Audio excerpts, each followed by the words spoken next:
So hello friends, আমি নিতেশ শাড়ি চ্যানেলে তোমাদের সবাইকে আরো একবার স্বাগত। তো আজকের ভিডিওতে আমরা কথা বলবো বাংলাদেশ প্রিমিয়ার লিগের গুরুত্বপূর্ণ দুটো ম্যাচ নিয়ে। যে দুটো ম্যাচ কিন্তু আজকে ঘটতে চলেছে। পয়েন্টস টেবিল আরো ইন্টারেস্টিং হয়ে গেছে এবং আগের থেকে এই মুহূর্তে কিন্তু ম্যাচগুলো আরো বেশি ভালো হচ্ছে। হাড্ডাহাড্ডি ম্যাচ হচ্ছে বলবো না, বাট ম্যাচ যত এগোচ্ছে তত কিন্তু পয়েন্টস টেবিলের মধ্যে হালচাল বেড়ে যাচ্ছে। এবং রংপুর রাইডার্সকে আমরা কিন্তু দেখেছি গত দুটো ম্যাচ পরপর দুর্বার রাজশাহীর কাছে হারতে। দুর্বার রাজশাহীর কাছে রংপুর রাইডার্স হারার কারণে কিন্তু পয়েন্টস টেবিলে একটা বিশাল বড় ফারাক দেখা গেছে। যেমন দুর্বার রাজশাহী 3 নম্বরে উঠে এসেছে। অন্যদিকে আমি যদি বলি আমাদের রংপুর রাইডার্সের কথা, তারা কিন্তু মোমেন্টাম হারিয়েছে। 10টার মধ্যে 8টাই জিতেছে তারা। তাদের এখনো নেট রান রেট 1.076 রয়েছে, কিন্তু তারা কিন্তু 1 নম্বরেই আছে। বাট ফরচুন বরিশাল কিন্তু তাদের থেকে খুব একটা বেশি পিছিয়ে নেই। তারা যেই পজিশনে চলে গেছে সেই পজিশনে হয়তো কোনো দুটো দল যেতে পারবে না। হয়তো 1 নম্বর আর 2 নম্বরে আমরা রংপুর রাইডার্স এবং ফরচুন বরিশালকেই দেখতে পাবো থাকতে।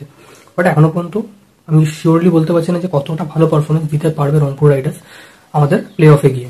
দেখার বিষয় যে ফাইনালি গিয়ে কি হয়। আজকে প্রথম ম্যাচের কথা যদি বলি, তাহলে দুপুর 1টার সময় রংপুর রাইডার্স মাঠে নামছে চিটাগং কিংসের বিরুদ্ধে। রংপুর রাইডার্সের ক্যাপ্টেন্সি যথেষ্ট ভালো হয়েছে। সোহান খুব ভালো ক্যাপ্টেন্সি করেছে এবং লাস্ট ম্যাচে তিনি কিন্তু দুর্দান্ত পারফরমেন্স দিয়েছেন।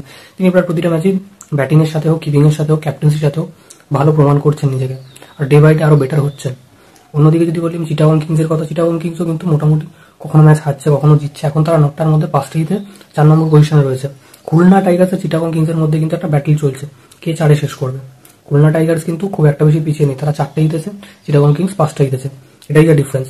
তো এখনো পর্যন্ত চিটাগং কিংস কতটা ভালো বোলিং পারফরমেন্স দেয় সে তার উপর ভিত্তি করে কিন্তু এই ম্যাচটা ডিসাইড হবে। কারণ চিটাগং কিংসের বোলিং লাইন আপ কিন্তু যথেষ্ট ভালো আমরা জানি, কিন্তু পারফরমেন্স সেভাবে আসছে না। দেখার বিষয় ফাইনালি কি হয়। রংপুর রাইডার্স কি তাদের হারার ধারাটাকে অব্যাহত রাখতে পারে, চিটাগং কিংস এই ম্যাচটা জিতে মোটামুটি ভাবে নিজেদেরকে প্লে অফে কনফার্ম করতে পারে। দেখার বিষয় ফাইনালি কি হয়। তো আপনাদের কি মনে হয় সেটা কমেন্ট সেকশন লিখে জানান যে আজকের ম্যাচে কে জিতবে। আমার মনে হচ্ছে হয়তো আজকে চিটাগং কিংস জিতে যাবে। রংপুর রাইডার্স কিন্তু কোথাও না কোথাও মোমেন্টাম ব্রেক করেছে এবং রংপুর রাইডার্সের পক্ষে জেতা এই ম্যাচটা মুশকিল হবে বলে আমার মনে হয়। আপনাদের কি মনে হয় কমেন্ট সেকশন অবশ্যই লিখে জানান। এটা গেল আজকের প্রথম ম্যাচ। এবার সেকেন্ড ম্যাচের কথা যদি বলি, সেকেন্ড ম্যাচও কিন্তু খুবই ইন্টারেস্টিং একটা ম্যাচ হতে চলেছে। ঢাকা ক্যাপিটালস বনাম আমাদের ফরচুন বরিশাল। তো ফরচুন বরিশাল টপ 2 এর মধ্যে আছে, ঢাকা ক্যাপিটালস একদম লোয়ার 2 এর মধ্যে আছে। সেকেন্ড পজিশনে নিচের দিক থেকে আছে ঢাকা ক্যাপিটালস, উপরের দিক থেকে নিচের দিকে সেকেন্ড পজিশনে রয়েছে আমাদের ফরচুন বরিশাল। দুটো দলই কিন্তু ভালো দল এবং ঢাকা ক্যাপিটালস কিন্তু মোটামুটি ভাবে কামব্যাক করেছিল। 10টার মধ্যে 3টে জিতেছে। খুব বড় অঘটন যদি ঘটে তাহলে ঢাকা ক্যাপিটালসের এখনো কিন্তু ইকুয়েশন হিসেবে চান্স রয়েছে আমাদের টপ 4 এ পৌঁছানোর। বাট আমার মনে হয় না সেটা সম্ভব হবে। ঢাকা ক্যাপিটালস এখান থেকে একটা ম্যাচ হারলেই কিন্তু তারা এলিমিনেট হয়ে যাবে। আর তারা মোটামুটি ভাবে প্রথম দিকে এমন ভাবে ম্যাচ হেরেছে, তারা যতই ভালো কামব্যাক করুক আমার মনে হয় যথেষ্ট মুশকিল রয়েছে তাদের পক্ষে কোয়ালিফাই করা। অন্যদিকে ফরচুন বরিশালের কথা যদি বলি, ফরচুন বরিশাল কিন্তু ভালোভাবে কনসিস্টেন্সির সাথে ম্যাচ জিতেছে। মাঝখানে তারা দুটো ম্যাচ হেরে গেছিল ঠিকই, বাট কোনো না কোনো প্লেয়ার কোনো না কোনো ম্যাচে কিন্তু ঠিকঠাক করে পারফর্ম করে দিচ্ছে।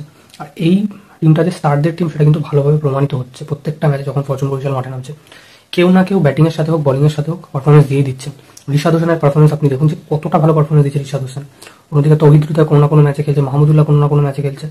সব মিলিয়ে মোটামুটি ভাবে তাদের চলে যাচ্ছে। আর তারা এই দৌলতেই কিন্তু সেকেন্ড পজিশনে এখন রয়েছে। সব থেকে বড় কথা যে তামিম ইকবালের ব্যাট থেকে রান আসে। রিটায়ার নিয়ে নিচে তিনি ইন্টারন্যাশনাল ক্রিকেটে বিপিএল এর মধ্যখানি, তবুও কিন্তু তামিম ইকবালের ব্যাট থেকে রান আসছে। তামিম ইকবাল কিন্তু মোটামুটি ভাবে ফর্মেই রয়েছে, যেটা কিন্তু ফরচুন বরিশালের জন্য একটা বিশাল বড় প্লাস পয়েন্ট রয়েছে। এই ম্যাচেও আমরা এক্সপেক্ট করব তামিমের ব্যাট থেকে খুব ভালো একটা ইনিংস আসবে। তো দেখা যাক যে ফাইনালি কি হয়। এবার যদি আজকে প্রথম ম্যাচে রংপুর রাইডার্স হেরে যায় চিটাগং কিংসের কাছে এবং ফরচুন বরিশাল যদি সেকেন্ড ম্যাচ জিতে যায় আমাদের ঢাকা ক্যাপিটালসের কাছে, তাহলে ঢাকা ক্যাপিটালস এলিমিনেট হবে।